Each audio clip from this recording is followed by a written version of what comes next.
Alors, il y a des études qui ont été faites chez l'homme, parce qu'on va vous dire qu'on n'est pas des rongeurs. Donc on a fait déjà une étude, le professeur Goulet avait montré cette étude qui venait de Lausanne en 2004, où on avait pris une quinzaine d'adolescents, on leur a fait des tests de coordination, d'essayer de freiner sur une pédale quand on leur mettait un certain nombre de signes, que les 15 adolescents arrivaient à réaliser à peu près 90% des tests sans cannabis. Dès qu'on mettait une gélule de cannabis ou deux c'est à peu près l'équivalent d'un pétard seulement, eh bien ils perdaient à peu près 50% des résultats des tests. Bon, si on veut simplifier, s'il y avait un enfant qui courait après un ballon et qu'il fallait freiner en urgence, la charmante demoiselle sous cannabis, elle tue le jeune un coup sur deux. Bon, donc il faut mieux être dans cette zone-là que cette zone-là, et vous voyez, l'élimination du cannabis est assez lente, puisque le cannabis reste dans le sang entre 12 et 18 heures, quelquefois, et on retrouve vraiment sa performance, on est pratiquement à 24 heures. Donc un chiffre à retenir, c'est le chiffre totalement impératif, c'est 12 heures, aucune conduite d'un engin après 12 heures, mais probablement certains gros consommateurs peuvent avoir du cannabis encore positif jusqu'à 18 heures. Donc 18 heures, ça vous empêche, si vous fumez le soir, de pouvoir conduire le lendemain matin pour aller au travail. Donc ça pose un problème d'une consommation de cannabis chez quelqu'un d'inséré qui voudrait conduire sa voiture pour aller au temps de travail. On était à 12 heures mais plus les machines sont performantes, maintenant on a des gens qui sont positifs en accident de la route entre 12 et 18 heures. Donc là, si on filme par exemple le samedi, on fait un test salivaire à la gendarmerie le lundi, et on peut se retrouver... Alors le lundi non, parce que le samedi, 18h, disons, pour un gros consommateur. Pour un gros consommateur, je pense 18h, on est tranquille. Pour la grande majorité, 12 heures peut peut-être suffire. Mais si on veut un risque zéro, c'est au moins 18 heures. Moi, je n'ai pas encore vu de patients qui étaient positifs après un accident, après 18 heures. Mais on a quelques patients entre 12 et 18. Et quand on parle de test urinaire, un test alors, urinaire, ça, je parle du test sanguin, c'est-à-dire tant que le cannabis est dans le sang, il est dans le cerveau, et on voit qu'il donne des troubles. Et pour la justice française, dès que le cannabis est positif dans le sang, c'est un délit, immédiatement. Par contre, ce cannabis est fixé dans les graisses du sang, dans les graisses, et se fixe aux graisses et s'élimine relativement lentement. On élimine à peu près à peine moins de 10% du cannabis par jour, ce qui veut dire que quand on fume un pétard, on a pratiquement du cannabis dans son cerveau et dans son corps pour 5-6 jours. Et ceux qui fument régulièrement, et encore plus ceux qui fument plusieurs pétards par jour, ils mettent souvent 15 jours, 3 semaines, 1 mois pour éliminer. Et si vous voulez savoir si vous avez du cannabis dans le cerveau, il suffit de prendre un échantillon d'urine. Pendant le mois, il restera toujours, tant qu'il y en a dans les urines, il y en a dans le cerveau. Mais il n'y en a plus dans le sang.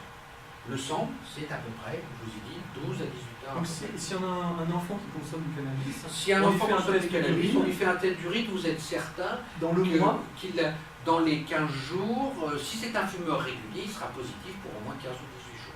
15 ou 18 jours. Ah oui, minimum. Donc si on fait un test et c'est négatif, on sait qu'il n'a rien... Voilà, et si vous faites un test après une soirée, il faut que le jeune soit d'accord, parce que bon, et qu'il vous fournisse ses urines et non pas l'urine de sa sœur. Donc c'est à discuter. Alors les jeunes sont souvent intéressés par regarder leurs tests parce qu'ils se pensent pas trop consommateurs, modérés, et quand on les fait uriner alors qu'ils pensent que tout va bien et qu'ils ont un dosage énorme dans les urines, ils se posent des questions. Donc le fait que nous on fait maintenant depuis une dizaine d'années des dosages dans les urines, ce qui permet de donner, on dose tout, et c'est un des produits qu'on ne dosait pas. Nous on le dose, et quand le jeune veut savoir sa consommation, il suffit qu'il se fasse un test, et où il a 50 nanogrammes, c'est une consommation très très faible, où il a 2000 nanogrammes comme certains que je vois, et là on est dans des consommations massives. On peut la quantifier par un dosage. Alors, sur l'accident, il y a la dernière étude date, mais elle avait été très importante, qu'on appelle l'étude SAM, qui a été faite sur la route au niveau mortalité. On s'est rendu compte que le cannabis tue bien sur la route, 2 fois plus que si on n'en consomme pas. L'alcool est réputé depuis des années, on est un facteur plus important, proportionnellement à l'alcoolémie. Mais ce qui a été nouveau et démontré par les Français, c'est que, comme on fait souvent les deux, et quand on fait les deux, on est 2 fois pire que l'alcool. Alors, et qui décède? Alors on pourrait penser que les jeunes ne sont pas touchés. Je vous ai mis les mêmes résultats en bleu pour l'alcool et en jaune pour le cannabis. Ce sont donc les décès sur la route, sur une période de 2 ans. Et vous voyez, ce qui étonne souvent les jeunes adolescents, c'est que le grand-père de 70 ans a pu noter sous cannabis. Ils ne peuvent pas concevoir que quelqu'un de 70 ans ait fait 68 et peut consommer encore un peu de cannabis. Mais c'est l'alcool qui pose problème chez les personnes de plus de 70 ans. Par contre, si vous voyez la tranche de moins de 24 ans, eh bien, on est à 25%, 27% de décès imputés à l'alcool, mais 17 de l'alcool. Ça fait donc pratiquement 45%. En gros, 1 mort sur 2 en France au volant, chez le moins de 24 ans, c'est ou l'alcool ou le cannabis ou l'association des deux. Donc on ne peut plus dire on a un problème qu'avec l'alcool, on a un problème avec l'alcool et le cannabis chez le jeune. Plus on vieillit, plus on a un problème qu'avec l'alcool.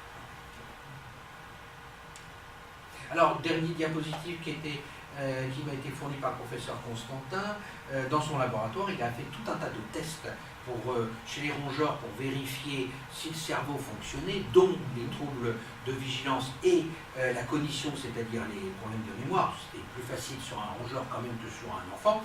Il a pris des rongeurs sans cannabis, qu'il a mis dans des labyrinthes, avec des petits bouts de gruyère. Le rat est motivé, le petit rongeur est motivé pour aller manger puisqu'il a faim. Il va dans le premier bras, il prend son petit bout de gruyère, il va dans le deuxième bras, il fait 3, 4, le cinquième il mange, il fait 5, 6, 7, 8 et il s'en va. Ça dure un temps rapide. Le rat ne repasse jamais dans le deuxième bras, il sait ce qu'il a fait. On lui ferait même dans le noir, il serait capable de retenir par l'odeur ce qu'il a fait et il s'en va. On prend un rat sous cannabis, tout aussi motivé pour manger, il prend son premier bout de gruyère, il va dans le deuxième brin, il n'est même pas arrivé dans le deuxième brin, qui va repartir dans le premier parce qu'il a déjà oublié qu'il a bouloté le petit bout de gruyère. Et après il repart dans le deuxième parce qu'il a oublié qu'il était vide, en fait il tourne en rond. Si vous laissez 1 heure, on finira par trouver tout, mais on voit bien qu'il a un gros problème, c'est pas un dysfonctionnement de son cerveau, mais uniquement sur la mémoire. Mais la mémoire et les résultats scolaires, c'est embêtant. Et il y a un autre test qui avait été fait en laboratoire par les mêmes équipes, qu'on appelle la piscine de Moritz. On prend un grand bac, on remplit ce bac par de l'eau opaque comme du lait pour que le rongeur ne voit pas un petit ponton qui est caché. Et quand vous mettez un chat ou un rongeur dans l'eau, il n'est pas content.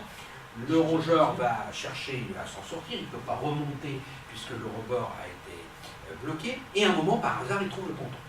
Et comme il aura une mémoire comme nous, il s'aperçoit que le ponton est proche là de vous du projecteur vidéo, et il le met dans sa petite mémoire. Le lendemain, quand on prend le rat et qu'on le remet, au lieu de mettre 2 minutes le hasard, il va tout de suite savoir qu'un ponton est caché à tel endroit, repérer le rat, et en 12 secondes, même le rat idiot, qui ne sait pas trop nager, il va sur le ponton. Et bien si vous faites l'expérience avec un rat sous cannabis, il trouve quand même le ponton parce que c'est le hasard, le lendemain il ne se rappelle plus du ponton.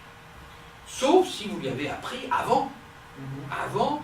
Voilà, donc ça veut dire que le cannabis ne détruit pas le cerveau de l'apprentissage antérieur, ce que vous avez appris depuis la maternelle jusqu'à la 3e. Par contre, il vous empêche de remettre les nouveaux fichiers, donc un jeune peut avoir des énormes troubles d'apprentissage et que ça ne se voit pas pendant des années parce qu'il utilise encore son disque dur, qui est bon. Ses acquis ne sont pas abîmés par le cannabis, il peut aller toujours les chercher. Mais c'est les nouveaux acquis qui ne s'enregistrent pas. En gros, pour retenir les vieux, un CD ou un vieux magnétoscope, le CD est quand même assez solide, c'est la tête d'enregistrement qui s'abîme souvent. On ne peut plus enregistrer, dans les magnétoscopes, les anciens c'était encore ça.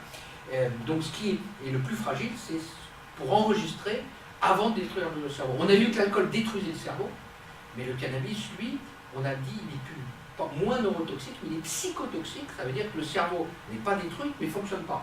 Bon, on arrive quand même à 2 résultats quand même. Donc si un élève il a une très bonne scolarité jusqu'en 3e, il rentre au lycée, s'il a des acquis très forts... On ne se rendra pas compte des dégâts du cannabis avant 2 ans. D'abord parce qu'il va commencer progressivement à fumer un petit pétard en soirée pour faire bien, puis après un petit pétard par jour, et puis il a ses acquis. Vous savez que dans les programmes scolaires, on a des cycles, et on reprend un cycle sur un autre. Ce qu'on a appris en 6e, on reprend des fois, et on reprend plusieurs fois pour réapprendre. Donc s'il a déjà appris, souvent les jeunes qui consomment très très tôt du cannabis au début de la 6e, 5e, ils vont se scratcher en soi. Assez longtemps. Ou ceux qui vont démarrer au lycée, ils vont se scratcher un peu plus loin. Voilà. Mais souvent, il y a un temps de latence, très souvent, du fait de l'enclenchement de la dépendance et du fait que les phénomènes s'enclenchent dès le départ, mais l'acquis fait que on va retarder la prise de conscience, alors que quelqu'un qui serait dans d'autres drogues à action plus rapide vont peut-être se déscolariser un peu plus vite. Bon, quelqu'un que voilà. Et dans le cannabis, il faut compter quand même 2-3 ans pour voir les dégâts et 5-6 ans pour voir des dépressions sévères derrière. Donc c'est pour ça qu'on ne fait des fois pas le lien. On ne fait pas le lien et on est dans une phase d'adolescence où l'adolescent n'est pas toujours en forme. Voilà, où les parents vieillissent un peu, les parents ont des crises de couple, on est dans un phénomène de multi-problèmes, de problèmes de chômage, de problèmes de haut, de problèmes... Et le cannabis rentre là-dedans, donc faire un diagnostic, c'est pas si simple, parce que les symptômes peuvent être les mêmes. Un jeune qui déprime et un jeune sous cannabis, est-ce que c'est la dépression qui fait qu'il fume, ou est-ce que c'est le cannabis qui le rend déprimé? Bon, voilà. Ou est-ce que voilà, il a des difficultés d'adolescence en dehors de tout droit. Donc pour retenir sur le cannabis, ceux qui sont le plus à risque, ce sont les hommes les plus fragiles. C'est ceux qui devraient, plus on a des soucis, plus on doit s'éloigner de l'alcool, s'éloigner du cannabis, mais c'est ceux qui vont être le plus tentés. Et que quand on voit un jeune qui va mal, il faudrait se poser la question, est-ce qu'il n'a pas une consommation de drogue, donc cannabis? Et quand quelqu'un consomme du cannabis, il faut quand même aller voir s'il n'a pas les conséquences du cannabis également. Donc en gros, c'est la poule et l'œuf. La poule fabrique un œuf et l'œuf en fabrique une poule. Il faut se poser la question, dans les deux cas, quand on est consommateur, est-ce qu'on ne va pas avoir des dégâts? Et quand on va mal, psychiquement, est-ce qu'on ne va pas devenir consommateur pour essayer de se soigner? Mais le cannabis, si c'était un médicament, ça se saurait. La seule indication qui existe, c'est dans la sclérose en plaques, qui est une maladie bien particulière, et ça ne guérit pas la sclérose en plaques, ça aide simplement la personne à un peu moins souffrir. Voilà. Merci bien pour ce thème.